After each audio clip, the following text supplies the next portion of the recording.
Bonjour et bienvenue à tous et à toutes pour ce webinaire consacré à la flexibilité et plus particulièrement à l'effacement. Je vais commencer par me présenter. Je suis Sébastien Delacroix, je suis plus particulièrement en charge des offres effacement au sein d'entreprises et collectivités. Et j'ai à côté de moi Mathilde Ferré, que je vais laisser se présenter et vous parler un petit peu de l'organisation de ce webinaire. Bonjour, Mathilde Ferré, je suis spécialiste contrat au sein du pôle électricité de Engie. Nous allons donc vous proposer une présentation de notre nouvelle gamme d'offres autour de l'effacement qui s'articule autour d'une approche graduelle entre les contraintes qu'on peut vous demander pour activer votre flexibilité et la rémunération en parallèle que vous pourrez en tirer. Alors, tout au long de la présentation, vous aurez la possibilité de poser vos questions par chat. Nous y répondrons tout à la fin. Et si nous n'avons pas le temps de le faire, vous aurez une réponse qui vous sera envoyée par mail. Donc, on y va, Sébastien, sur l'introduction. Comment tirer-t-il votre flexibilité? Exactement. Donc, une présentation finalement en 3 parties. Première partie, je rappellerai quelques éléments de contexte. Deuxième partie, on vous présentera une offre, plutôt Mathilde vous présentera une offre. Et je me chargerai de la dernière offre. Voilà, je vous propose de rentrer tout de suite dans le vif du sujet en rappelant quelques évidences. La flexibilité, c'est quoi? La flexibilité, ça consiste à modifier temporairement un profil de consommation prévisionnel. En théorie, on peut modifier un profil à la hausse, mais dans la plupart des cas, on modifie un profil à la baisse. Lorsque on effectue une réduction temporaire et volontaire de la consommation, on parle d'effacement. Alors pourquoi s'effacer? Tout simplement pour en tirer une valeur. Donc 2 moyens de tirer une valeur de l'effacement. La première, c'est revendre l'électricité qu'on n'a pas consommée sur les marchés de l'énergie. Mais aussi, on peut vendre ce qu'on appelle une option, c'est-à-dire on peut vendre à RTE, par exemple, la possibilité de s'effacer si RTE le demande. Et c'est en France ce qui constitue finalement la principale source de valeur. Alors pour profiter effectivement de cette valeur de l'effacement, il faut signer un contrat effacement. Engie propose des contrats effacement depuis 2013, même depuis 2012 si ma mémoire est bonne. Et la particularité de ces contrats, c'est qu'ils sont tous majoritairement adossés aux appels d'offres RTE, mais j'y reviendrai. Et la deuxième particularité, c'est qu'ils sont tous disjoints de la fourniture. En gros, vous signez une offre classique de fourniture d'électricité et à côté, vous aviez la possibilité de signer un contrat effacement en fonction d'un certain nombre de paramètres, votre disponibilité, le préavis, etc. Tout ce que je vais dire par la suite ne remet pas en cause ce mode de fonctionnement, c'est-à-dire qu'aujourd'hui, on peut toujours vous proposer des contrats effacement secs, c'est même probablement le mode usuel de contractualisation de l'effacement. Néanmoins, et vous l'aurez noté, il y a eu 2 événements importants en 2017. Le premier, c'est au 1er janvier, la mise en place du marché de capacité. Et le deuxième événement, c'était l'introduction d'une formule pointe mobile valorisant un petit peu les effacements dans le TURPE 5, qui décrit les formules tarifaires d'acheminement. Ces 2 éléments ont permis de redonner du lien entre la fourniture d'une part et l'effacement d'autre part. Donc pour fêter un peu ces retrouvailles entre la fourniture et l'effacement, on a décidé de vous proposer 2 nouvelles offres. L'offre PP1, qui sera une offre à incitation tarifaire, sans obligation finalement de la part du client, et l'offre PP2 qui permet d'aller valoriser auprès d'RTE, notamment votre flexibilité. Alors les termes PP1 et PP2, ils sont issus de la terminologie des règles du mécanisme de capacité. Alors, je rappelle pour mémoire que le mécanisme de capacité a été créé suite au constat que le marché de l'électricité ne pouvait pas rémunérer les actifs de pointe. On a donc étudié plusieurs solutions et il a été décidé en France que nous allions créer un marché de capacité. Comme tout marché, il y a des demandeurs et des offreurs. La rencontre entre ces demandeurs et ces offreurs permet l'émergence d'un prix de la capacité, dont l'unité de compte est la garantie de capacité que vous connaissez, puisque maintenant on vous facture votre obligation dans votre facture d'électricité. Donc, côté demandeur, on a bien évidemment les fournisseurs qui doivent couvrir le besoin en capacité de l'ensemble de leur portefeuille sur la base de la consommation constatée de leurs clients pendant les heures PP1. Les heures PP1, c'est quoi? C'est 10 à 15 jours par an décidés par RTE. Ces jours ne peuvent tomber que de novembre à mars et n'incluent pas les week-ends. Et au sein de ces jours, les heures PP1 sont les heures des plages 8h, 15h et 18h, 20h. Côté offreur maintenant, on va bien évidemment trouver les actifs de production. Tout actif de production, quel qu'il soit, nucléaire, thermique, éolien, peut prétendre à certifier ses capacités de manière à pouvoir les vendre ensuite sur le marché de capacité. Et cette certification va être fondée sur une disponibilité pendant les heures PP2. Alors les heures PP2, c'est quasiment la même chose que les heures PP1, sauf qu'il y en a plus. C'est 10 à 25 jours par an, également décidés par RTE. Ces jours peuvent, contrairement aux heures PP1, tomber un samedi et concernent la même plage horaire, c'est-à-dire 8h-15h et 18h-20h, soit 10 heures par jour. Il n'y a pas que les producteurs qui peuvent certifier leur capacité, il y a évidemment les gens qui sont capables de s'effacer, mais capables de certifier une capacité d'effacement de manière à obtenir des garanties de capacité valorisables. Très rapidement, les changements intervenus en août 2017 sur le TURPE 5 prévoient notamment la disparition de la formule sans différenciation temporelle et laissent le choix au client entre deux formules, une à pointe fixe et une à pointe mobile. C'est la formule pointe mobile qui nous intéresse, puisque cette formule prévoit de facturer l'électricité transportée pendant les heures PP1 à un prix relativement élevé, incitant ainsi les consommateurs, normalement, à moins transporter de l'électricité pendant ces heures de pointe et donc à faire des économies. Concernant la réglementation et les mécanismes permettant de valoriser les effacements. En France, et ce n'est pas le cas de tous les pays, on ne compte pas moins de 6 ou 7 mécanismes permettant de valoriser les effacements. Alors, bien entendu, il est hors de question ici de passer en revue l'ensemble des mécanismes, mais simplement, je voudrais revenir sur deux notions fondamentales. La première, c'est la différence qui existe entre l'énergie et la capacité. Je le disais tout à l'heure, il y a une possibilité de revendre l'énergie qui n'est pas consommée sur un certain nombre de marchés, soit le marché spot, soit le mécanisme d'ajustement. Et ce n'est pas là, finalement, qu'on va trouver l'essentiel de la valeur de l'effacement. C'est plutôt sur la notion assurantielle, c'est-à-dire la capacité, la possibilité de pouvoir s'effacer si on vous le demande. Là, on a un certain nombre de mécanismes en vigueur, comme le mécanisme de capacité et les différents appels d'offres RTE. Donc, c'est vraiment une différence essentielle entre, d'une part, ce qui tient d'une optionnalité et d'autre part, ce qui tient de l'énergie effectivement effacée. Deuxième notion fondamentale, c'est que va intervenir votre préavis, qu'on appelle en langage RTE le délai de mobilisation, DMO.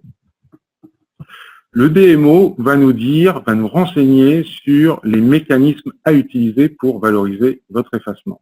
Plus le DMO est court, et plus on aura la possibilité d'aller valoriser de manière satisfaisante votre effacement. Typiquement, un DMO, c'est-à-dire un préavis la veille pour le lendemain, ne nous laissera comme opportunité que finalement le mécanisme de capacité et le marché spot, relativement peu rémunérateur. Et dès qu'on passe sur DMO court, c'est-à-dire des DMO inférieurs à 2 heures, ça peut aller de 2 heures à 13 minutes, voire 5 secondes pour les réserves système, on va pouvoir vendre des capacités d'effacement à RTE et trouver une meilleure rémunération. Donc voilà pour ces généralités. On va maintenant passer à la présentation des deux offres et je vais laisser la parole à Mathilde pour l'offre PP1 que tu vas nous présenter tout de suite.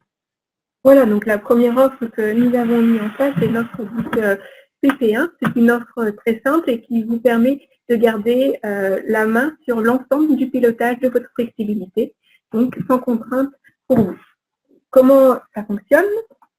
C'est très simple. Donc nous vous proposons une offre à incitation tarifaire découpés autour de postes oro-saisonniers qui correspondent en fait au découpage oro-saisonnier du TURP sur cette nouvelle formule qu'a présentée Sébastien, qui est la formule pointe mobile du TURP 5. Donc, nous découpons les heures de votre contrat sur ces postes oro-saisonniers et il se trouve donc que vous avez ce poste qui est dit pointe mobile et qui correspond à l'ensemble des heures CP1 du mécanisme de capacité. Donc ce poste va porter l'ensemble des coûts afférents au mécanisme de capacité et également refléter les heures les plus chères sur le marché de l'énergie.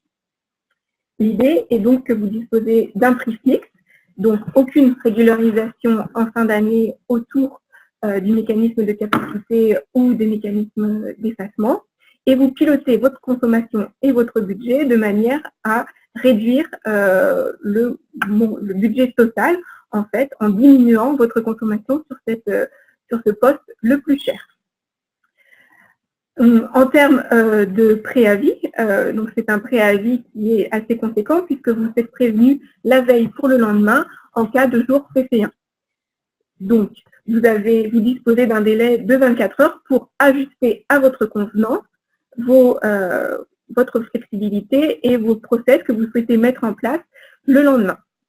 Encore une fois, il n'y a aucune pénalité associée, vous êtes maître du pilotage de vos installations et vous décidez du niveau d'effacement que vous voulez mettre en place. En termes de contraintes peut-être plus précisées, c'est que nous vous imposons uniquement la souscription à la formule de transport miroir de cette offre, qui est donc la formule de transport pointe mobile proposée par le TURP 5, avec toujours le choix entre la version courte ou longue utilisation. Également, à savoir que ce sont des offres calendaires, on ne peut souscrire qu'une année complète, donc nous vous demandons de souscrire avant la fin de l'année N-1 pour l'année N, les années que vous souhaitez mettre en place, donc 2018, 2019, 2020, voire 2021.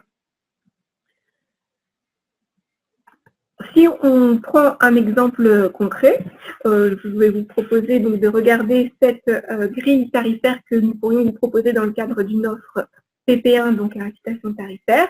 Vous retrouvez le découpage euro-saisonnier à 5 postes sur le TURP que vous connaissiez, mais donc là avec la particularité que l'on se base sur la formule à pointe mobile.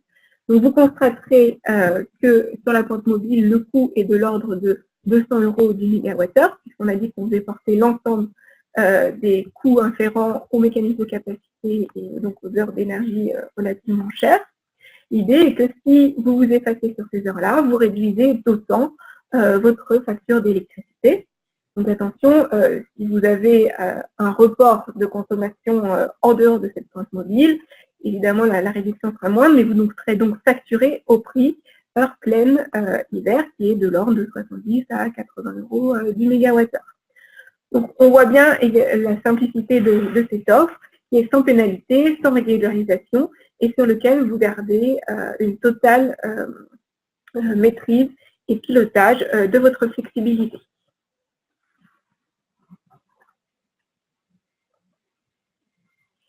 Donc, à noter également que puisque c'est une offre qui combine la fourniture et donc une valorisation de votre flexibilité, c'est une seule facture derrière, bien évidemment, ça contribue aussi à la simplicité du suivi de cette offre. Si on regarde pour qui nous adressons cette offre en particulier, alors il faut savoir déjà qu'elle est ouverte à tous les sites raccordés en HTA, que vous soyez un site dit profilé ou télérelevé. L'important est donc d'être raccordé en HTA. Derrière, nous adressons principalement des clients dont le process est interruptible via différents moyens, donc soit du pilotage ou des équipements tiers. Mais l'idée, c'est que si vous disposez d'actifs de production à côté, type des groupes électrogènes, c'est pas forcément sur cette offre qu'il faut aller, puisque là, nous n'allons pas pouvoir vous rémunérer l'ensemble des coûts liés à l'activation de vos groupes de production alternatifs.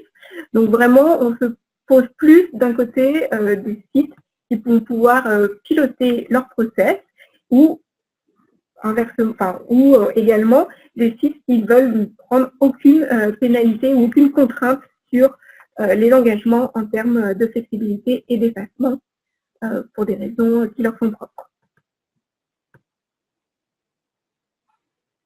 Et donc en termes de contractualisation, on l'a dit, mais donc l'important est de contractualiser sur une année calendaire complète. Et donc nous vous proposons des contrats jusqu'à fin décembre pour un début de livraison au 1er janvier et sur donc la durée à votre convenance. Voilà pour cette offre PP1, donc relativement simple et fondée sur un principe d'incitation tarifaire. Pour valoriser au mieux vos flexibilités, on peut passer à un niveau supérieur en termes de contraintes avec l'offre PP2 que va vous proposer Sébastien. Oui, alors autant dans l'offre PP1, cela ne demandait aucun engagement du client. Hein. Le client a à sa disposition un signal tarifaire, il en fait ce qu'il en veut. S'il peut s'effacer très bien, il fera l'économie de son obligation de capacité. Autant dans l'offre PP2, c'est un petit peu plus contraignant, puisque là, on est véritablement sur une offre effacement, où on demande une disponibilité et un engagement de l'offre du client. Alors, l'offre PP2, elle est essentiellement basée sur la certification sur le marché de capacité de votre capacité d'effacement. Cette offre, elle est un peu construite comme une fusée à plusieurs étages. Vous avez le socle, qui est la fourniture d'électricité, tout à fait classique. Et puis, on va venir rajouter une diminution de l'obligation de capacité qui est consécutive à la certification. Ça, c'est le premier étage. Le deuxième étage, c'est que sur cette offre, contrairement à l'offre PP1, nous allons pouvoir rémunérer les mégawattheures effectivement effacés. Deuxième étage de la fusée. Et enfin, nous avons le dernier étage qui est complètement optionnel, qui, si on s'aperçoit ensemble, c'est-à-dire qu'on va étudier ensemble un certain nombre de paramètres en termes de format d'effacement, j'y reviendrai un petit peu plus tard, si on s'aperçoit ensemble que votre format d'effacement est compatible avec un appel d'offres RTE, rien ne nous empêche d'aller vendre cette capacité d'effacement à RTE et de toucher une rémunération complémentaire qui vous sera reversée. Donc voilà, on a à peu près une fusée à 3 étages. Plus précisément sur les principes de cette offre, je le disais tout à l'heure, vous choisissez une offre de fourniture totalement classique, intégrant le prix proportionnel de l'énergie et le montant de votre obligation de capacité dont le prix est fixe non fondu, de manière à bien identifier ce qui tient lieu de la fourniture et ce qui tient à votre obligation. Vous avez la possibilité de vous effacer sur demande d'Engie. Ça, c'est très important, c'est que effectivement, vous ne vous effacerez que si Engie vous le demande.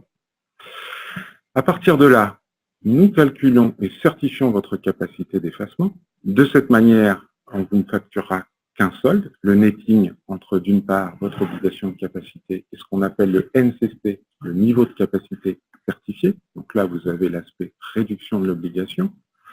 En contrepartie, on vous demande un engagement de disponibilité à minima les jours PP2, c'est-à-dire 10 à 25 jours par an. Et je dis bien à minima, c'est-à-dire que si vous souhaitez avoir une rémunération complémentaire liée aux appels d'offres RTE, nous serons obligés d'étendre cette disponibilité. Avec cette offre, chaque fois que Engie vous demande de vous effacer, vous recevez un montant de l'ordre de 150 € par mégawattheure effacé, ce qui est relativement intéressant quand on s'efface via un actif de production comme des groupes électrogènes. Le coût marginal de production d'un groupe électrogène, c'est de l'ordre de 150 € à 170 € par mégawattheure. Si bien que le fait de rémunérer ces mégawattheures effacés, ça vous indemnise complètement du coût de fonctionnement de ces groupes électrogènes. Donc c'est vraiment un plus pour les clients pouvant s'effacer grâce à des groupes électrogènes et donc majoritairement des anciens EJP. Et enfin, si votre format d'effacement est compatible avec les exigences des appels d'offres RTE, je le rappelais tout à l'heure, vous toucherez une rémunération complémentaire qui dépendra d'un certain nombre de paramètres, mais j'y reviendrai également.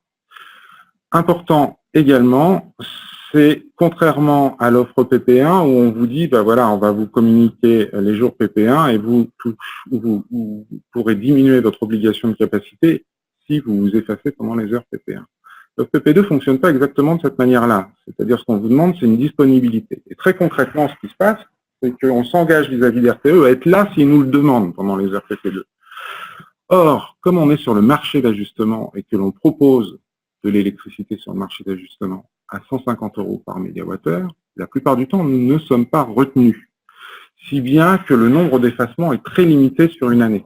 Donc, depuis que l'on fait ça, c'est-à-dire depuis 2013, on est très très peu effacé. Si un client est effacé 5 heures par an, c'est un petit peu le bout du monde. Voilà, on n'est pas sur des durées très longues d'effacement. Donc la rémunération, elle vient beaucoup plus de cette notion assurantielle de la capacité. Voilà pour le principe de l'offre PP2. J'ai pris un exemple qui se veut relativement simple, où je compare une situation avec effacement et sans effacement en prenant un client qui consomme à peu près 8 gigawattheures au prix de 40 € par mégawattheure. Donc s'il ne s'efface pas, il a un coût de fourniture 8 gigas fois 40 €, 320 000. Il paye son obligation de capacité. On dit que son obligation, c'est 1 mégawatt et le prix de la capacité, c'est 10 000 €. Il paye son obligation de 10 000 €. Il a donc une facture de 330 000 €. Comparons ça avec une offre PP2. Et donc, on commence pareil. C'est le socle de ma fusée.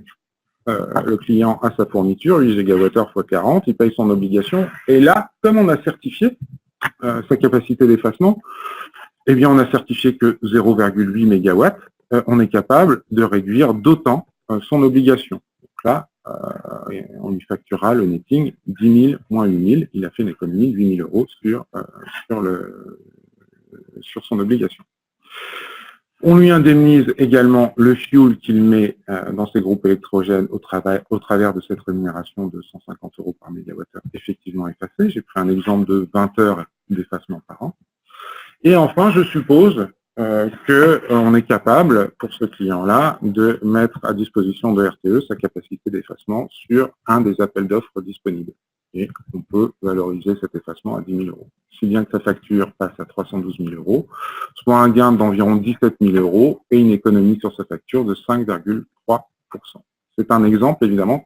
Tous les contrats sont différents et dépendent d'un certain nombre de paramètres inclus dans ce qu'on appelle le format d'effacement. Et le format d'effacement, justement, c'est quoi? C'est un nombre de paramètres relativement importants. Je n'ai listé ici que les plus importants. J'en ai parlé tout à l'heure. Le plus important, ce qui va nous dire sur quel support on peut valoriser une capacité d'effacement, c'est le DMO, délai de mobilisation, qu'on appelle plus usuellement préavis. Évidemment, l'utilisation ou non d'un actif de production, c'est important, et le cas échéant, quel est son mode de couplage. La disponibilité, notion essentielle, puisqu'on pourrait très bien avoir un DMO, un préavis très court, mais pas la possibilité d'effacer le client 24 heures sur 24, et dans ces cas-là, on ne pourra pas aller sur certains appels d'offres, donc c'est réellement une notion essentielle, avec une distinction importante entre les clients disponibles 24 heures sur 24 et ceux qui ne le sont que de 8 heures à 20 heures hors week-end. La durée maximale et minimale d'un effacement est aussi une notion importante. Et enfin, là on décide avec vous, le nombre d'effacements acceptables par le client au cours d'une période donnée.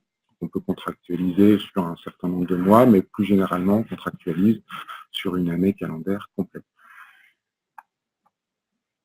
L'offre PP2, elle est destinée à qui? Alors évidemment, comme pour l'offre PP1, c'est l'ensemble des clients qui sont capables de s'effacer, donc les clients qui ont un process interruptible. Et puis, évidemment, compte tenu du fait qu'on est capable de rémunérer les mégawattheures effacés, les clients disposant d'un groupe électrogène. Les clients, évidemment, capables de s'effacer à la demande d'Engie, je le rappelle une troisième fois, et dans un délai relativement court. Cette offre, elle commence à être intéressante à partir du moment où on est capable d'accepter de s'effacer en 2 heures ou moins. Et elle suppose un minima d'être disponible pendant les jours PP2, soit quasiment 25 jours par an. La fenêtre de contractualisation maintenant. Alors cette offre, c'est un peu compliqué parce qu'on est très contraint par le planning des appels d'offres RTE et par l'échéance de certification sur le mécanisme de capacité. Typiquement, si je prends l'exemple de cette année, nous sommes en 2017, il nous est possible de contractualiser uniquement pour 2018 et pas au-delà. Pourquoi? Parce que les appels d'offres RTE ne concernent que l'année de livraison 2018. Donc, par exemple, cette année, si on veut aller proposer une capacité sur l'appel d'offres réserve rapide ou réserve complémentaire, le contrat doit être signé avant le 9 octobre. Si on ne va pas sur cet appel d'offres, mais qu'il est nécessaire, et de toute façon il est nécessaire dans tous les cas d'aller certifier sur le marché de capacité le niveau de capacité certifié, on doit le faire avant fin octobre pour l'année suivante. C'est-à-dire qu'en 2017, si on veut effectivement réduire son obligation de capacité pour 2018, il faut avoir absolument contractualisé avant fin octobre 2017 la date à laquelle on est obligé d'avoir certifié l'ensemble des capacités d'effacement. Ensuite, pour la rémunération complémentaire, sur l'appel d'offres effacement industriel qui impose un DMO de 2 heures, là on pense qu'il aura lieu en décembre, mais ça ne change pas grand-chose puisque de toute façon, initialement, il faut avoir certifié la capacité d'effacement sur le mécanisme de capacité. Donc un planning relativement contraint et limité finalement à l'année calendaire suivante. Voilà, je crois qu'on en a fini avec la présentation des offres PP1 et PP2. Donc, avant de passer à la phase de questions, je vous rappelle que si vous êtes intéressé ou si vous avez des questions complémentaires ou si vous posez des questions sur votre flexibilité est-elle compatible ou non avec tel mécanisme, n'hésitez pas à contacter votre responsable de compte ou aller sur le site www.nj-nextflex.com. Nextflex étant l'équipe au sein d'NJ SA qui s'occupe de la valorisation de la flexibilité pour l'ensemble du groupe.